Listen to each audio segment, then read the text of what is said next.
Last class तक में हम लोग जो देखा समझा वो थोड़ा सा एक बार ओवरव्यू कर लेते हैं। ठीक, हम लोग ने क्या क्या चीजें देखी थी। करंट, ठीक, rate of flow of charge, SI unit ampere, या फिर आप कूलम पर सेकेंड भी कह सकते हो। दूसरी चीजें, करंट क्या है, एक स्केलर है। ठीक, हाँ जी। और हमने यूनिट करंट के बारे में समझा था, 1 एम्पेयर करंट के बारे में करा था। 1 एम्पेयर करंट कब होता है, जब charge is 1 coulomb flowing through a conductor in 1 second. ठीक, 1 कूलम पर 1 सेकेंड। हाँ जी। उसके बाद हमने देखा था इलेक्ट्रिक पोटेंशियल और फिर पोटेंशियल डिफरेंस। हालांकि उनके में ज्यादा फर्क नहीं था। इलेक्ट्रिक पोटेंशियल था आपका work done per unit positive charge, या फिर आप कह लो work done in bringing a unit positive charge from infinity to a point, इसको कह लो। या फिर और फिर हमने पोटेंशियल डिफरेंस देखा था। पोटेंशियल डिफरेंस था work done in bringing a unit positive charge from one point two another point. इस तरीके से था। हालांकि दोनों की चीजें सारी सेम थी। ठीक, ज्यादा फर्क नहीं है दोनों में कुछ खास। प्लस दोनों की एसआई यूनिट भी सेम है, वोल्ट। ठीक, ये भी एक तरह से पोटेंशियल डिफरेंस ही है। जो आपका इलेक्ट्रिक पोटेंशियल डिफाइंड है एक तरह से पोटेंशियल डिफरेंस ही है। पर वहां पे क्योंकि हमने वो v इंफिनिटी माइनस वीपी हो जाता है और v पे इंफिनिटी पे जीरो होती है। v at infinity is zero, तो फिर वहां से इसको सिर्फ वीपी ही कहा जाता है। ठीक, मतलब पोटेंशियल एट पॉइंट पी। बाकी उसके बाद हमने देखा था रेजिस्टेंस।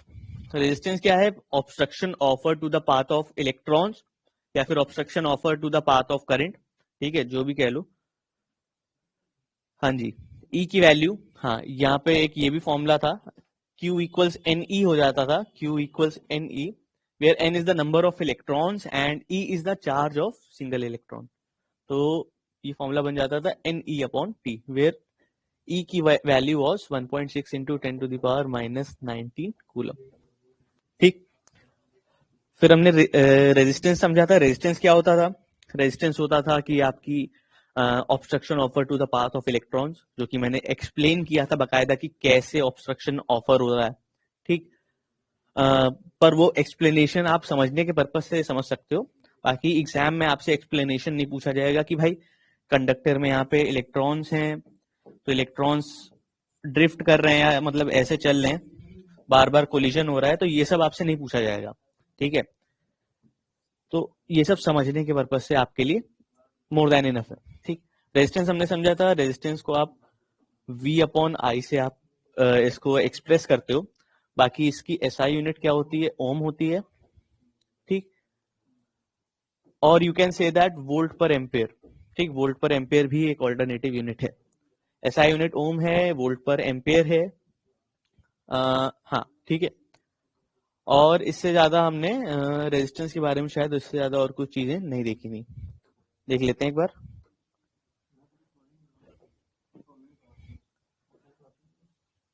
ओके, हाँ ठीक है, इतना हमने देख लिया था, इतना हमने एक बार ओवरव्यू कर लिया कि ये चीजें हम लोगों ने लास्ट देखी थी। ठीक, लास्ट हम लोग ने ये सब चीजें पढ़ी थी।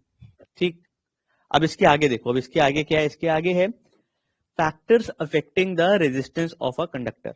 एक रेजिस्टेंस, किसी कंडक्टर का कोई रेजिस्टेंस है, डिफाइंड रेजिस्टेंस है, कौन कौन से फैक्टर्स उस चीज को अफेक्ट करेंगे, मतलब ऐसे हम क्या चेंजेस करें, क्या ऐसा चेंज करने पे आपका जो रेजिस्टेंस है वो चेंज होगा। उससे पहले एक सवाल बताओ, यहाँ पे R equals we upon I है। ठीक, R equals we upon I है। अगर मैं तुमसे कहूं V क्या है, पोटेंशियल डिफरेंस, I क्या है, करंट।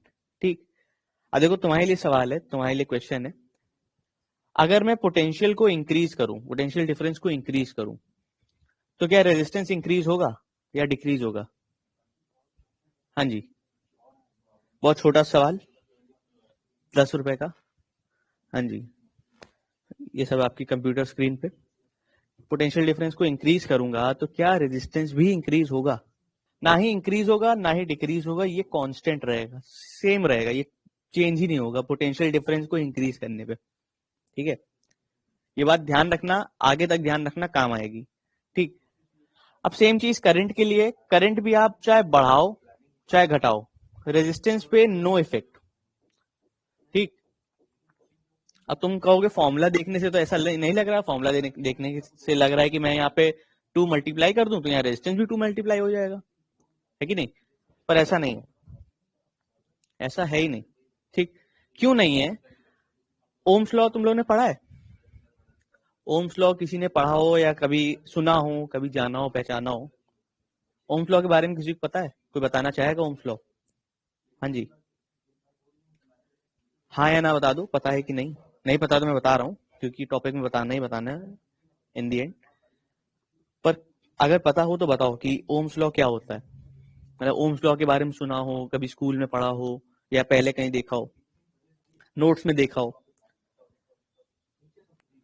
हाँ जी,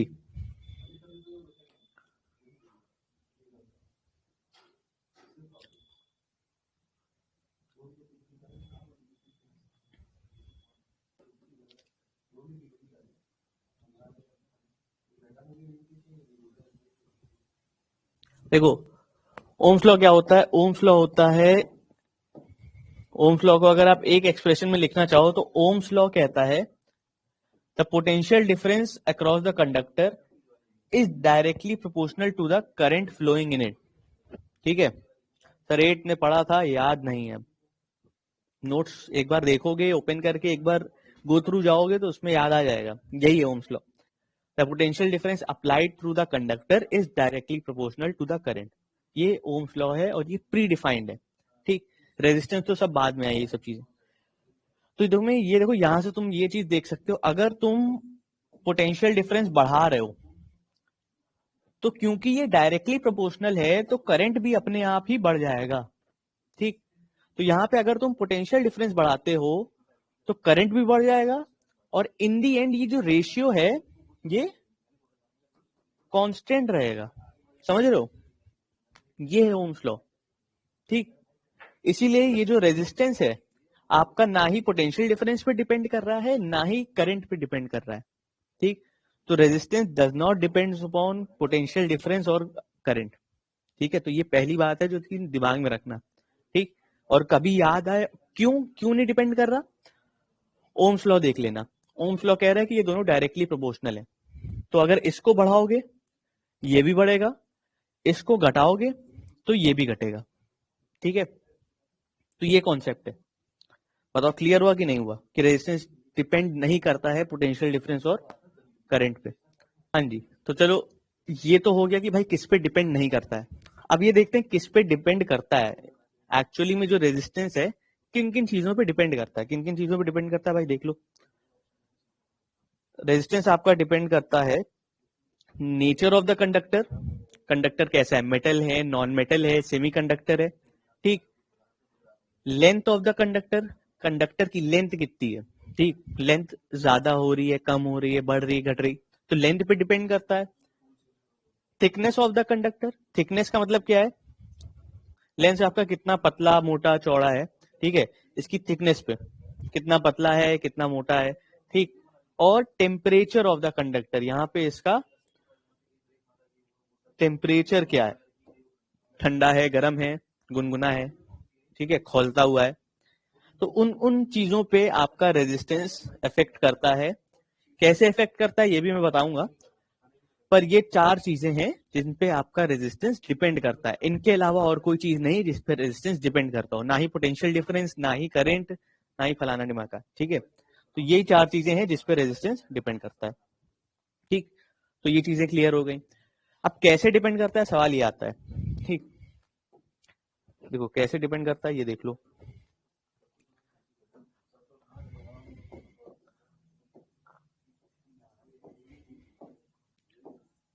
डिपेंडेंसी ऑफ रेजिस्टेंस, अब देखो पहला है नेचर। नेचर आपका जैसे मेटल हो, नॉन मेटल हो, सेमीकंडक्टर हो, तो उन पे डिपेंड करता है। ठीक, तो देखो मेटल, नॉन मेटल और सेमीकंडक्टर होते हैं। बाकी फिर आपका आ गया टेम्परेचर, हो गया दूसरी चीज। ठीक, टेम्परेचर हो गया, और तीसरी चीज हो गई लेंथ,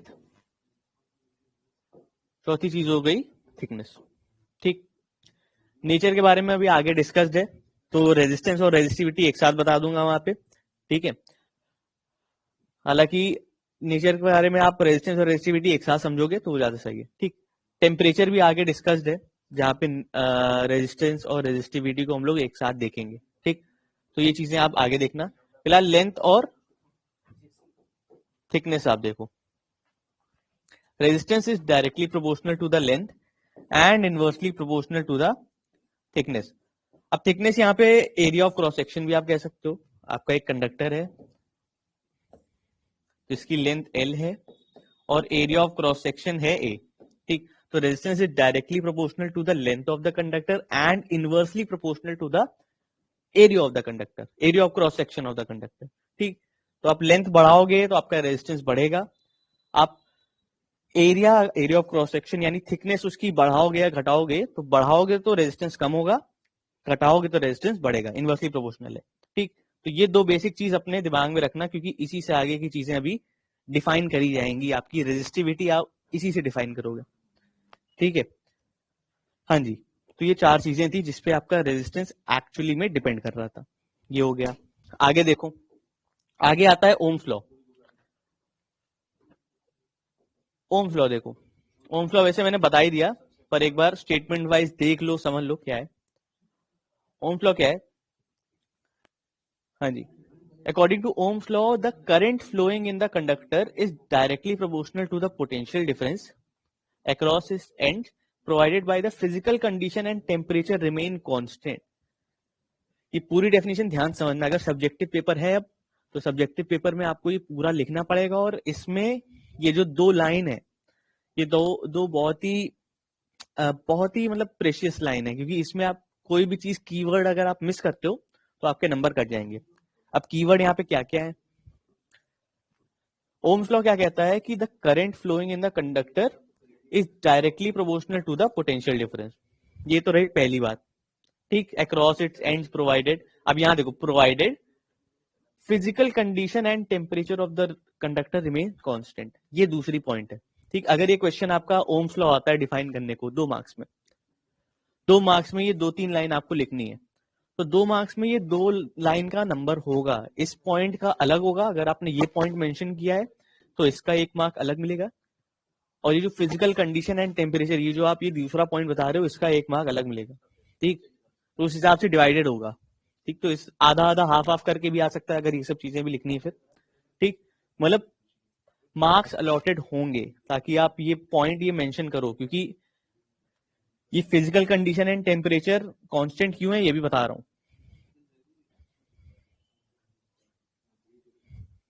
हाँ जी, तो ओम्स लॉ की पहली चीज तो ये है कि जो आपका करंट है, it is directly proportional to the potential difference, या फिर ऐसे भी लिख सकते हो V प्रोपोर्शनल I, जैसे लिखना चाहो। वो तो फिर बाद में एक्सप्रेस करने का तरीका बदल जाता है, आप ऐसे ही लिख लो। According to Ohm's law, the potential difference across the conductor is directly proportional to the current. ठीक, ये पहली बात। दूसरी बात क्या है? फिजिकल कंडीशन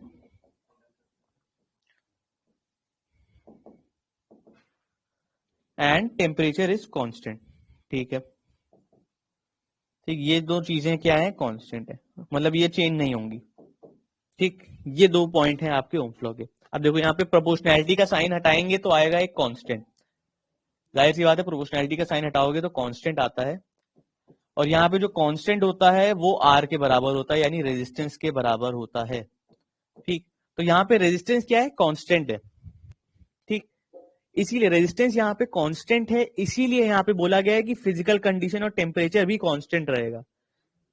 क्योंकि अगर हम टेम्परेचर और फिजिकल कंडीशन का मतलब है कि लेंथ और एरिया वगैरह, अगर हम ये सब चीजें चेंज करते रहेंगे तो रेजिस्टेंस कांस्टेंट नहीं रहेगा, रेजिस्टेंस चेंज होता रहेगा। ठीक है, इसीलिए यहाँ पे आपकी फिजिकल कंडीशन और टेम्परेचर कांस्टेंट रखा गया ओम्स लॉ में, सिर्फ डिफाइन करते वक्त।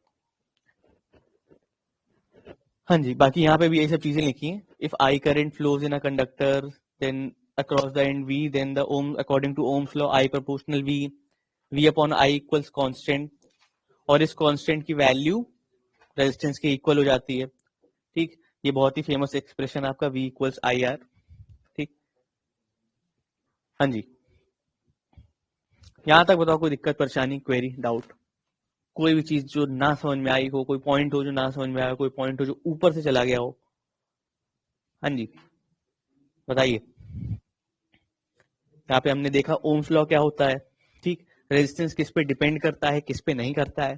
ठीक, और ओम्स लॉ में दो इंपॉर्टेंट पॉइंट देखे, एक ये और एक ये, और आपको ये भी बताया कि ये कांस्टेंट क्यों है, क्योंकि अगर हम टेम्परेचर को चेंज होने के लिए अलाउ कर देंगे, अगर हम सामने वाले को बोल देंगे कि भाई टेम्परेचर चेंज कर सकते हो, तो जब वो टेम्परेचर चेंज करेगा, आपका रेजिस्टेंस भी चेंज करेगा, और रेजिस्टेंस कांस्टेंट नहीं रहेगा, तो ये ओम्स लॉ आपका वैलिड नहीं रहेगा, आपका माना नहीं जाएगा। अब एक टर्म आ रहा है कंडक्टेंस। कंडक्टेंस क्या है भाई? कुछ नहीं है, reciprocal of resistance is known as conductance. ठीक, मतलब रेसिप्रोकल ऑफ रेजिस्टेंस, रेजिस्टेंस का ठीक उल्टा। ठीक, रेजिस्टेंस था कि अगर रेजिस्टेंस का मतलब क्या था? Obstruction offer to the path of electron या पाथ ऑफ करंट। तो कंडक्टेंस क्या होगा? Easiness provided to the flow of electrons. जहां एक तरफ रेजिस्टेंस था जो बता रहा था कि कितना ऑब्स्ट्रक्शन ऑफर हो रहा है, मतलब कितना रेजिस्टेंस आप कितना मतलब उसको रोक रहे हो फ्लो करने में, कंडक्टेंस आपको बताएगा कि आप कितना इजीनेस प्रोवाइड कर रहे हो उसको फ्लो करने में। ठीक है, तो इंसुलेटर नहीं भाई, वो तो चीज तुम अलग पे आ गए, तुम इंसुलेटर उस पे आ गए, रेजिस्टर और इंसुलेटर, मेटल नॉन मेटल उन सब चीजों पे नहीं। कंडक्टेंस आपकी प्रॉपर्टी है, जैसे रेजिस्टेंस है वैसे कंडक्टेंस है। ठीक, रेजिस्टेंस जो बताता है कि आप कितना ऑब्स्ट्रक्शन ऑफर कर रहे हो, ठीक, मतलब कितना बाधा उसको प्रोवाइड कर रहे हो। वहीं कंडक्टेंस आपको बताता है वो कितना इजीनेस प्रोवाइड कर रहे हो। ठीक, मतलब मेटल जो होता है, अगर आप एक मेटल का एग्जांपल समझो, ठीक, कोई मेटल है उसका कंडक्टेंस ज्यादा होगा, जाहिर सी बात है उसका कंडक्टेंस ज्यादा होगा एज कंपेयर टू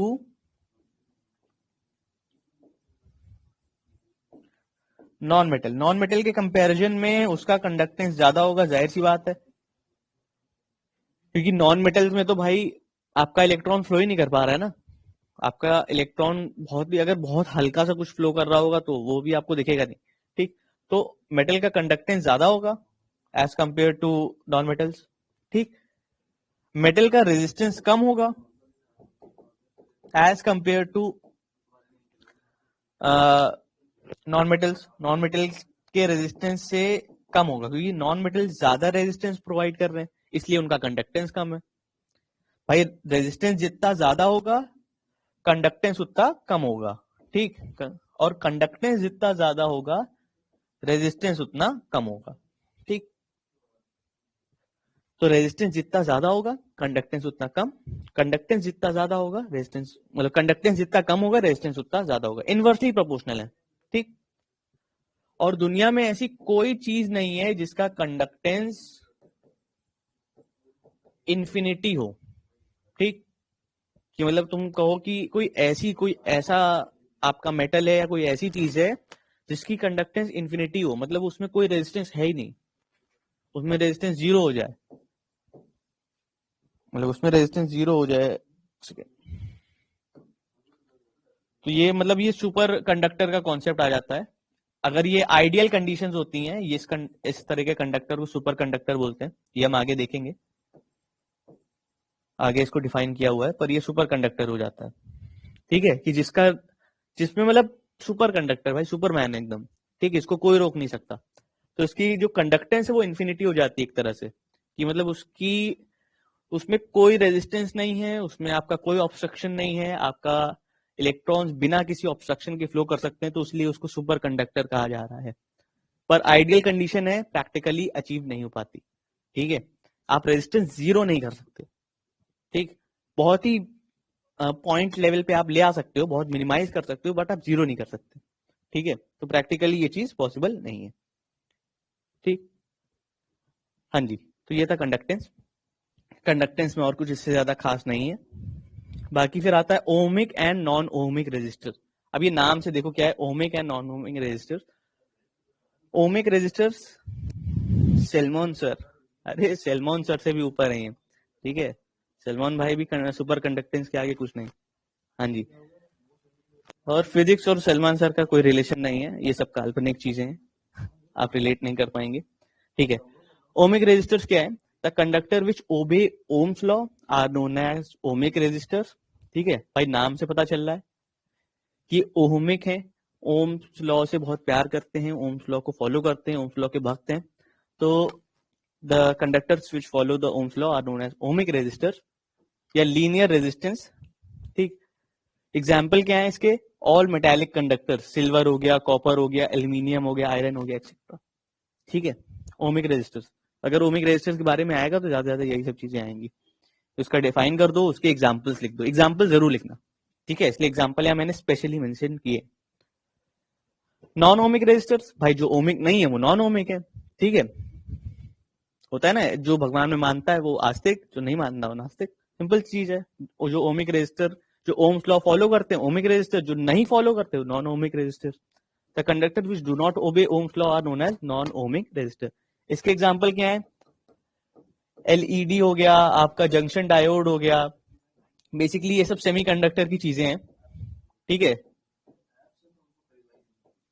ठीक, तो ये आपका example of non ohmic resistors हैं, ठीक, मतलब ये ओम्स लॉ फॉलो नहीं करते, मतलब इनमें ऐसा नहीं कि V is directly proportional to I, कि मतलब स्ट्रेट लाइन बन रही हो, V और I में अगर ग्राफ बनाए तो स्ट्रेट लाइन बने, ये ओम्स लॉ में होता है, ठीक, ओम्स लॉ में जो V और I में अगर आप एक ग्राफ बनाओगे तो एक स्ट्रेट लाइन बनेगी, पर जो ओम्स लॉ फॉलो नहीं करते उनमें स्ट्रेट लाइन नहीं बनती, उसमें कुछ ऐसा ग्राफ बनता है, ऐसा, ठीक है, कर्व बनता है, ठीक।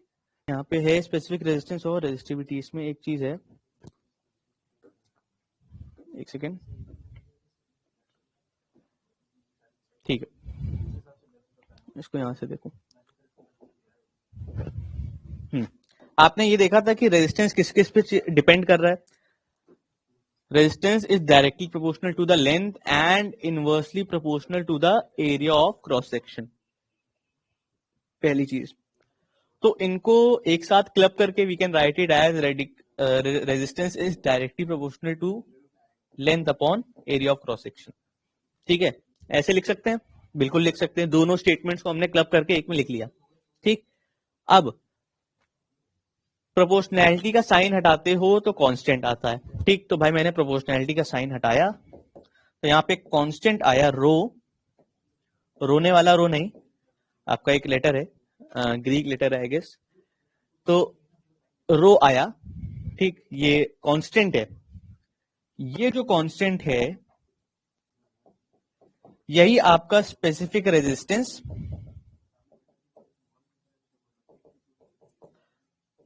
ठीक, या फिर आप जिसको सिंपल लैंग्वेज में रेजिस्टिविटी कहते हो ये वो है, ठीक। अभी इसकी स्टेटमेंट वाइज डेफिनेशन बता रहा हूं, जो कि आपको एग्जाम में अगर कभी सब्जेक्टिव में जो 2-3 लाइन की डेफिनेशन अगर लिखनी हो तो क्या लिखोगे। मेन पहले समझ लो कि रेजिस्टिविटी आपका ये कांस्टेंट है, ठीक, तो पहली बात मैं यहाँ क्या बोल रहा हूँ, ये एक कांस्टेंट है। दूसरी चीज अभी हम लोग ये भी देखेंगे रेजिस्टिविटी किन किन चीजों पे डिपेंड कर रही है, ठीक। तो यहाँ पे आप देखो, if L equals 1 metre and A equals 1 metre square, ठीक, अगर हम L की वैल्यू 1 करते हैं और A की वैल्यू 1 मीटर स्क्वायर करते हैं, ठीक, इस इक्वेशन में इसकी वैल्यू 1 कर दो, इसकी वैल्यू 1 कर दो, दोनों की वैल्यू 1 रखो, तो यहाँ पे R इक्वल्स रो आ जाएगा। तो यहाँ पे resistivity can be defined as resistance per unit length and per unit area of cross section. क्या बोला मैंने? Resistivity can be defined as resistance per unit length and per unit area of cross section, ठीक, resistance per unit length and unit area of cross section,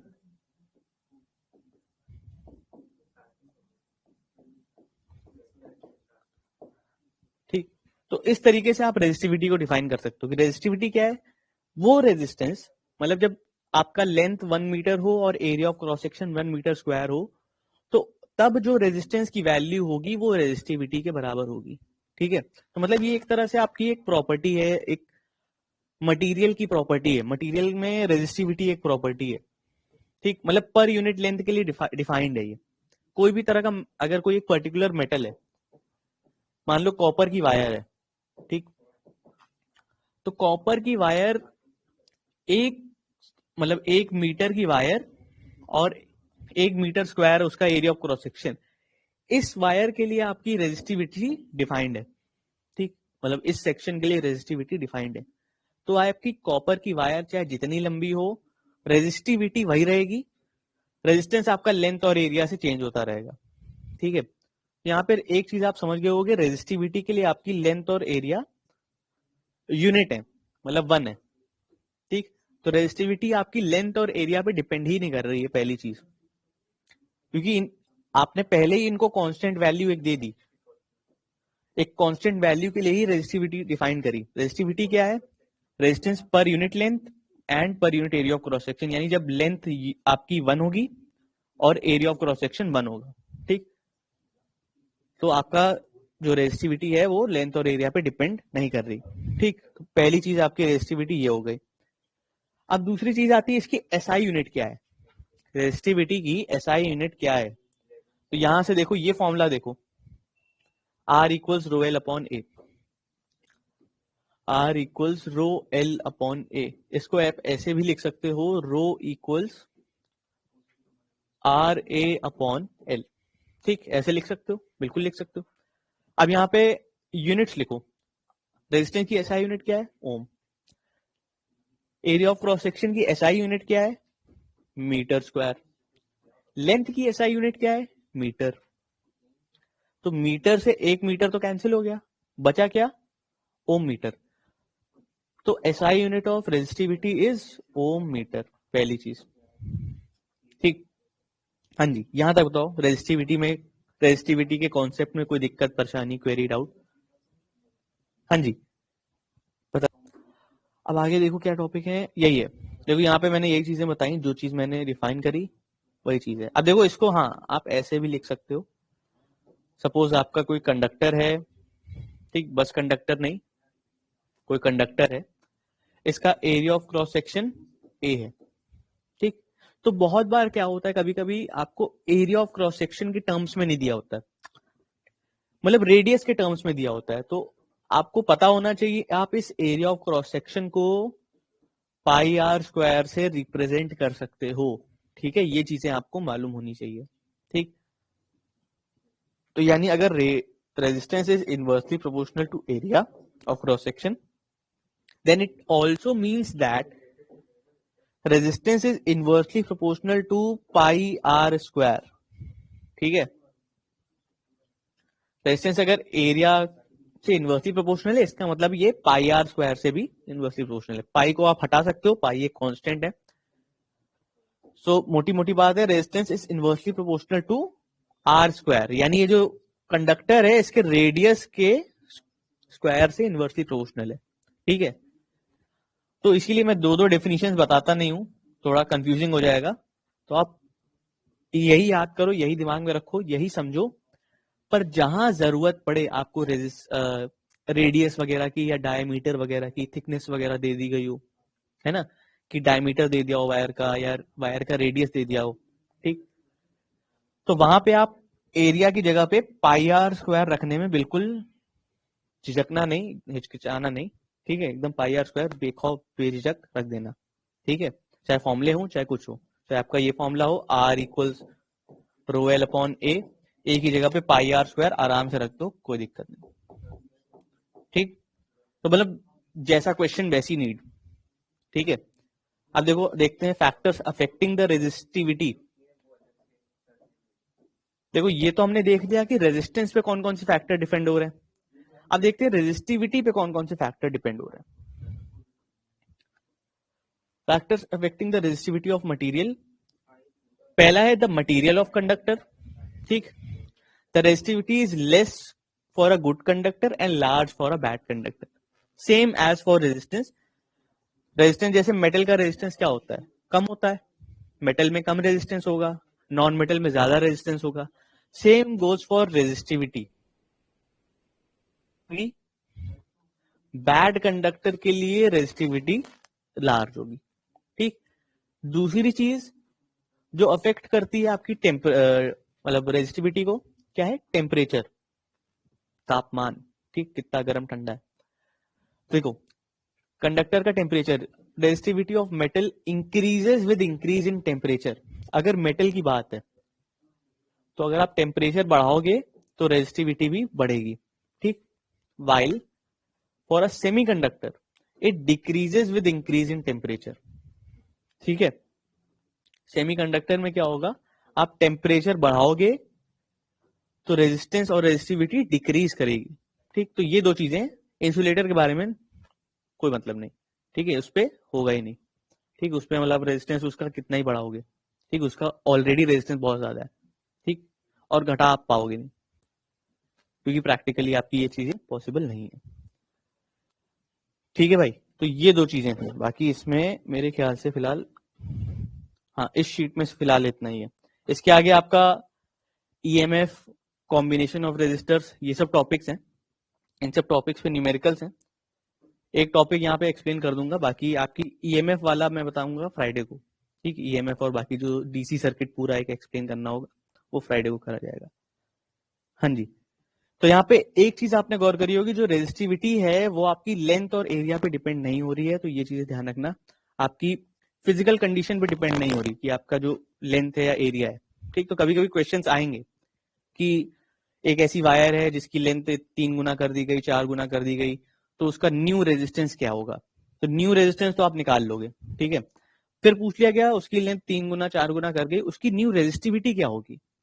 तो ये ध्यान रखना, resistivity आपकी length और एरिया पे डिपेंड नहीं हो रही है, तो रेजिस्टिविटी सेम रहेगी।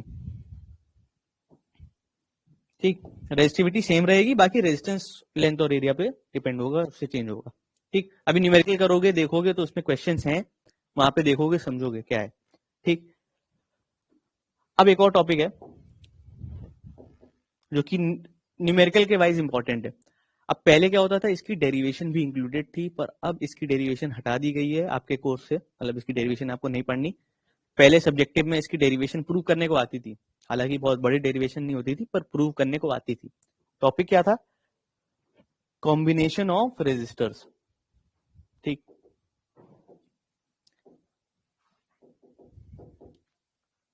कि अगर आप रेजिस्टर्स को कंबाइन करोगे तो जो एक इक्विवेलेंट रेजिस्टेंस आएगा वो कितना होगा।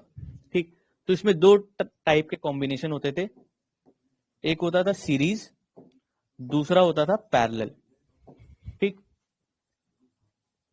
सीरीज का मतलब क्या है, कोई भी सर्किट है, मान लो ये रेजिस्टर 1 है, मतलब ये रेजिस्टर्स को रिप्रेजेंट करने का तरीका होता है।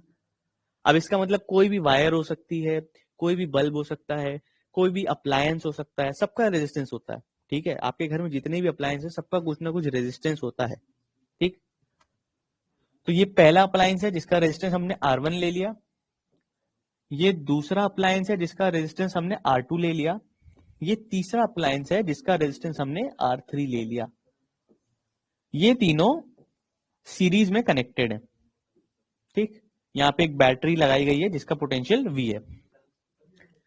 ये तीनों रेजिस्टेंस सीरीज में लगाए गए हैं। अब आपसे पूछ रहे हैं इक्विवेलेंट रेजिस्टेंस क्या होगा, मतलब इन तीनों कॉम्बिनेशन का, मतलब इन तीनों को कंबाइंड अगर हम ले लें तो जो कंबाइंड होगा वो रेजिस्टेंस कितना होगा, उसकी वैल्यू कितनी होगी। ठीक, तो सीरीज में क्या करते हो, सीरीज में आप डायरेक्टली इनको ऐड कर देते हो। सीरीज में कंबाइंड रेजिस्टेंस निकालना हो तो डायरेक्टली इन तीनों को ऐड कर दो, सिंपल। ठीक, R1 plus R2 plus R3।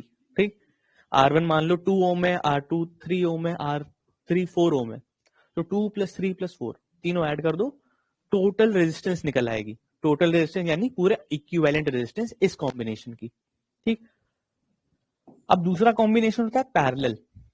Parallel में क्या मतलब होता है, आपका एक रेजिस्टर से R1, एक रेजिस्टर R1 है, दूसरा रेजिस्टर है R2, ठीक, तीसरा रेजिस्टर है R3।